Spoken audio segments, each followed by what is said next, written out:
Hello everyone. आज हम पढ़ेंगे Coulomb's law of electric force. तो स्टार्ट करते हैं Coulomb's law. First of all हम इसका स्टेटमेंट देखेंगे। तो स्टेटमेंट है द फोर्स ऑफ अट्रैक्शन और repulsion between two stationary point charges is directly proportional to the product of the magnitude of the two charges and inversely proportional to the square of the distance between them. This force acts along the line joining two charges. अब यहाँ पर समझने वाली बात यह है कि देखो दो चार्जेस है, एक Q1 चार्जेस है, दूसरा Q2 चार्जेस है, और दोनों ही charge both charges must be stationary. Stationary का मतलब है कि ये रेस्ट में होने चाहिए। चार्ज दोनों के दोनों रेस्ट में होने चाहिए, तभी ये फोर्स होल्ड होगा। तो हमने यहाँ पर charges Q1 and Q2 assume कर लिए और ये प्लेस्ड हैं बिटवीन आर डिस्टेंस पर। ठीक है, आर डिस्टेंस पर ये प्लेस्ड हैं। तो इन्हें अब स्टेटमेंट है कूलम्स लॉ का, इसी को हम डिफाइन करेंगे मैथमेटिकली। तो कुछ और कंसिडर कर लेते हैं। If two point charges Q1 and Q2 are separated by distance R, then the force F of attraction or repulsion between them according to statement F directly proportional to the product of charges। तो F directly proportional हो जाएगा Q1 into Q2, equation 1। Similarly F inversely proportional to the 1/r²। Okay, अब क्या करेंगे, इसी के लिए combine कर सकते हैं F proportional to Q1 into Q2 upon r²। ठीक है, प्रोपोर्शनलिटी का साइन हटाएं तो यहाँ पर क्या आ जाता है, ये कांस्टेंट आ जाता है। वो कांस्टेंट क्या होगा, proportionality constant K Q1 Q2 upon r²। Okay, इतना आ गया। ठीक है, अब ये जो प्रोपोर्शनलिटी का साइन है, ये K है, यहाँ पर K प्रोपोर्शनल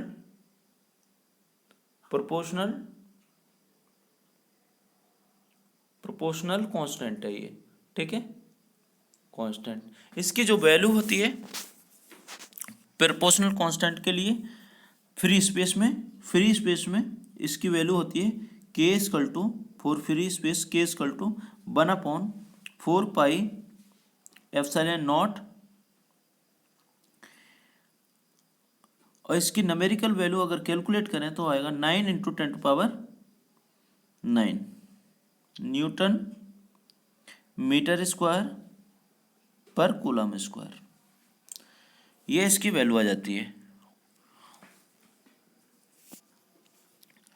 अब फोर्स के लिए फॉर्मूला हो जाएगा, K की वैल्यू पुट कर देंगे जो अभी इक्वेशन आएगी थी उसी में, F इक्वल टू हो जाएगा 1/4 pi epsilon naught into Q1 Q2 upon r²।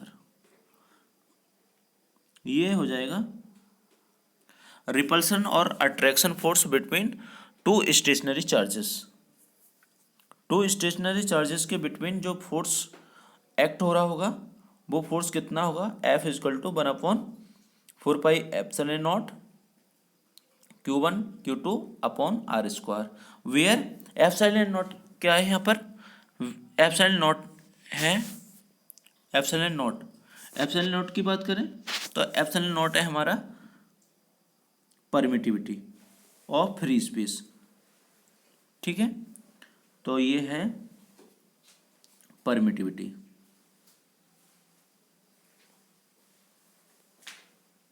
Permittivity of free space, free space.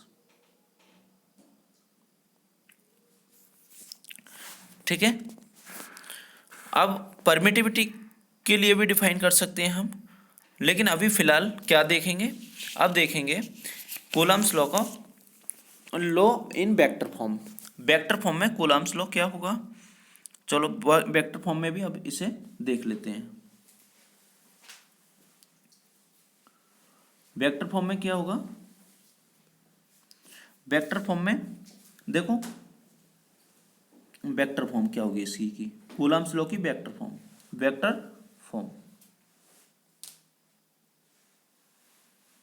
Vector form देखें तो यहाँ पर टू चार्जेस हैं, सपोज लाइक चार्जेस ले लें हम। ठीक है, एक चार्ज ये ले लिया हमने, एक चार्ज ये है हमारे पास, ए एंड बी। ठीक है, तो दोनों ही कैसे हैं, लाइक चार्ज हैं, प्लस क्यू चार्ज ले लिए।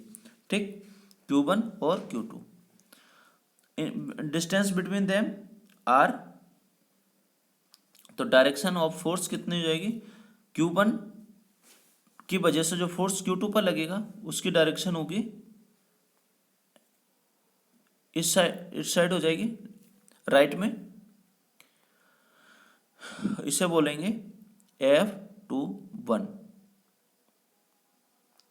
इसी तरह से Q2 की वजह से Q1 पर जो लगेगा फोर्स वो होगा लेफ्ट साइड में। ठीक है, इसे बोलेंगे F12, यानी कि 1 पर 2 की वजह से जो फोर्स लग रहा है, the force act on 1 due to charge Q2। ठीक है, तो इन पर जो यूनिट वेक्टर होगा इनका कितना होगा, R12। ठीक है, इसी तरह से इसमें भी यूनिट वेक्टर इसका होगा, यूनिट वेक्टर हो जाएगा इसका R21। ठीक है, ये हो जाएगा। अब ये तो होगा इसका फिगर, अब आगे चलते हैं, आगे आगे क्या है, अब इसे देखो हम वेक्टर फॉर्म में कैसे लिखेंगे। वेक्टर फॉर्म में लिखेंगे तो फोर्स चाहिए हमें, force on charge Q2 due to Q1, जो Q2 है उस पर जो चार्ज लग रहा है Q1 की वजह से, वो फोर्स कितना है, वो फोर्स हम लिखेंगे। तो ये हो जाएगा फोर्स 21, फोर्स 21। इसका मतलब है force on Q2 due to Q1 की वजह से Q2 पर जो फोर्स लग रहा है वो हो जाएगा, कितना होगा, 1/4πε0 into Q1 Q2 upon R²। ठीक है, अब इसका यूनिट वेक्टर क्या होगा, यूनिट वेक्टर अभी मैंने निकाले थे, यूनिट वेक्टर है इसका, पोजीशन क्या है, पोजीशन है 1 to 2। इसका मतलब है Q1 से Q2 की तरफ, तो इसका जो बैक पोजीशन वेक्टर होगा वो होगा R1 to 2, unit vector of R1 to 2। Okay, ये तो हो गया किसके लिए, इसके फर्स्ट के लिए, कह सकते हैं सेकंड चार्ज पर फर्स्ट के ड्यू टू जो फोर्स लग रहा है उसके लिए वेक्टर फॉर्म हो गई।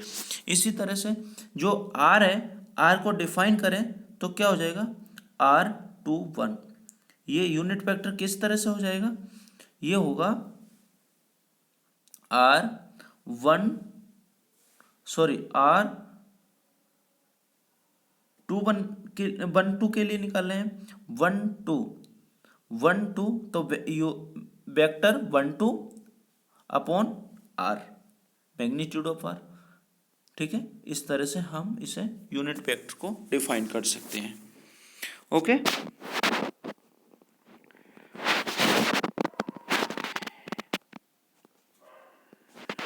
अब नेक्स्ट है फोर्स निकालना है force on charge Q1 due to Q2, तो हो जाएगा ये फोर्स 1 2, इसका मतलब है force on Q1 due to Q2, force equal to हो जाएगा 1/4πε0 into Q1 Q2 upon R² into R21।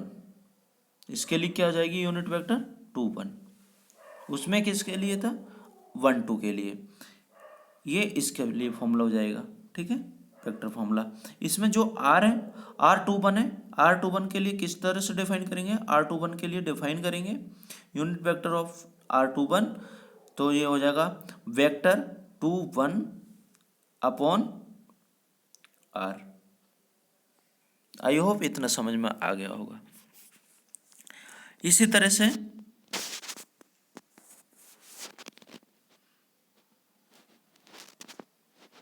तरह से अगर अभी और देखें, ये देखें लाइक चार्ज के लिए, देखो अभी तक थे लाइक चार्ज, ठीक है, लाइक चार्ज सेम चार्ज थे। अब अगर अपोजिट चार्जेस हों तो क्या फोर्स होगा,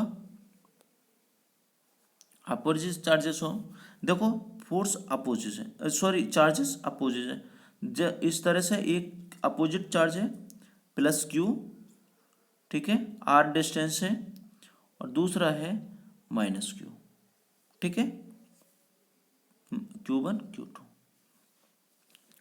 तो इनमें जो फोर्स होगा किस नेचर का होगा, वो अट्रैक्शन नेचर का होगा। ठीक है, अट्रैक्शन फोर्स होगा, और फोर्स हो जाएगा इस Q1 की वजह से जो फोर्स लग रहा होगा Q2 पर, वो होगा 1 2, और इसमें होगा फोर्स 2 1। ठीक है, तो अब इसे किस तरह से डिफाइन करेंगे, दोनों ही फोर्स इक्वल होंगे, क्योंकि इनकी जो पोजीशन होगी वो दोनों की तरफ अपोजिट ही होगी। जो पोजीशन है दोनों की वो क्या है, अपोजिट है। पर इसके लिए पोजीशन हो जाएगी 2 1, ओके, यूनिट वेक्टर निकालें इसका, और इसकी यूनिट वेक्टर निकालें, तो ये हो जाएगा 1 2 1 2। ठीक है, और दोनों ही क्या होंगी, इक्वल होंगी, ये दोनों ही पोजीशन वेक्टर इक्वल हो जाएंगी। ठीक है, जब ये पोजीशन वेक्टर इक्वल होंगे, पोजीशन वेक्टर और यूनिट वेक्टर ऑफ पोजीशंस जब इक्वल होंगे, तो जो फोर्सेस हैं वो भी क्या होंगे, इक्वल होंगे। ठीक है, इक्वल कैसे होंगे, 2 1, फोर्स 2 1, यानी कि force on charge Q2 due to Q1 equal to minus, minus में होगा क्योंकि अपोजिट एंड इक्वल होंगे, क्योंकि जब सेम चार्ज है, सॉरी अपोजिट चार्ज है, अपोजिट एक प्लस है एक माइनस है, तो यहाँ पर क्या होगा, अट्रैक्शन फोर्स होगा, लेकिन अट्रैक्शन कितना होगा, इक्वल होगा लेकिन अपोजिट होगा। ठीक है, तो इसमें जो फॉर्मूला मैथमेटिकली आएगा वो आएगा F21 equal to minus F12। I hope इतना क्लियर हो गया होगा। ठीक है, नेक्स्ट टॉपिक पे चलते हैं। अब लिमिटेशंस, कुछ लिमिटेशंस भी हैं कूलम्स लॉ की। कूलम्स लॉ हर जगह होल्ड नहीं होता है, तो कहाँ पर होल्ड हो सकता है और क्या कंडीशन होनी चाहिए, तो ये हम पढ़ते हैं। तो फर्स्ट कंडीशन है इसके लिए कि electric charges must B at rest, जो जितने भी इलेक्ट्रिक चार्जेस होंगे उनके बिटवीन अगर कूलम्स लॉ होल्ड हो रहा है, इसका मतलब है कि वो चार्जेस जो हैं वो कैसे किस स्टेट में होंगे, वो मस्ट बी एट रेस्ट, वो हमेशा रेस्ट में ही होने चाहिए। ठीक है, फिर है सेकंड पॉइंट इसी का, the electric charges must B point charges, जो चार्जेस हैं वो कैसे होने चाहिए, पॉइंट चार्जेस होना चाहिए। पॉइंट चार्जेस का मतलब है इसका जो एक्सपेंशन है वो बहुत कम होना चाहिए, बहुत ज़्यादा नहीं होना चाहिए। ठीक है, इसका जो एक्सटेंशन होगा चार्जेस का वो must be smaller than the separation between the charges. कह सकते हैं जो इसका एक्सटेंशन हो रहा है यानी फैलाव है चार्जेस का, वो उतना होना चाहिए कि इनके जो बिटवीन डिस्टेंस है उससे कम ही रहे, इसके बिटवीन जो गैप है उससे कम ही रहे। अगर उसके बराबर हो गया तो ये आपस में क्या होंगे, टच होंगे। टच होने से क्या होगा, डिस्चार्जिंग हो जाएगी, ठीक है, चार्ज का लॉस हो सकता है। तो ये सिस्टम कभी भी फिर कूलम्स लॉ को होल्ड नहीं करेगा। तो इसमें एक्सटेंशन कितना होना चाहिए, स्मॉल होना चाहिए, ठीक है। तो ये पॉइंट चार्ज होना चाहिए, पॉइंट चार्ज के लिए ये होल्ड करेगा, ठीक। अब है point number third, the separation between the charges must be greater than the nuclear size. इसका मतलब क्या है, जो सेपरेशन बिटवीन चार्जेस है वो क्या होना चाहिए, ग्रेटर देन 10⁻⁻15 मीटर, इतना होना चाहिए, यानी इससे ग्रेटर होना चाहिए। जो न्यूक्लियर साइज है उससे ज़्यादा होना चाहिए। इनके बिटवीन जो सेपरेशन है वो न्यूक्लियर साइज से ज़्यादा होना चाहिए। ऐसा क्यों, क्योंकि जो डिस्टेंस है वो अगर लेस देन 10⁻⁻15 मीटर है तो इसका मतलब है कि the strong nuclear force dominated over the electrostatic force.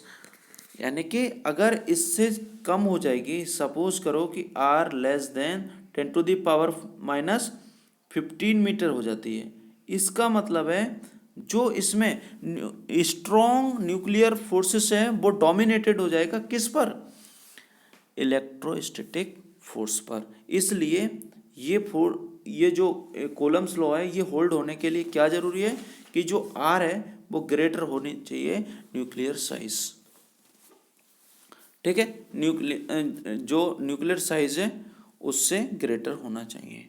I hope ये भी लिमिटेशंस भी समझ में आ गई होंगी। नेक्स्ट टॉपिक है हमारे परमिटिविटी। परमिटिविटी क्या है, परमिटिविटी जो है, permittivity is the property of the medium which determines the electric force between two charges situated in that medium. इसका क्या मतलब है परमिटिविटी का मतलब है कि किसी भी मीडियम की ऐसी प्रॉपर्टी जिसमें कोई भी इलेक्ट्रिक फील्ड, क्या इलेक्ट्रिक फील्ड, यानी कि इलेक्ट्रिक फील्ड और जो चार्जेस है उसमें, इलेक्ट्रिक फील्ड में जो चार्ज है वो कितना फोर्स एक्सपीरियंस कर पा रहा है, ठीक है, ये है उसकी प्रॉपर्टी। किसकी प्रॉपर्टी, मीडियम की, इसी को बोलते हैं हम परमिटिविटी। तो मैंने यहाँ पर इसे डिफाइन कर दिया है। परमिटिविटी क्या है, परमिटिविटी एक प्रॉपर्टी है जो कि एक मीडियम की होती है, ठीक है, और determines the electric force between two charges situated in the medium, जो कि किसी एक मीडियम में सिचुएटेड होती है, उसी को ये इलेक्ट्रिक फोर्स को डिटरमाइन करती है, ठीक है, उसी के हेल्प से ये डिटरमाइन होता है।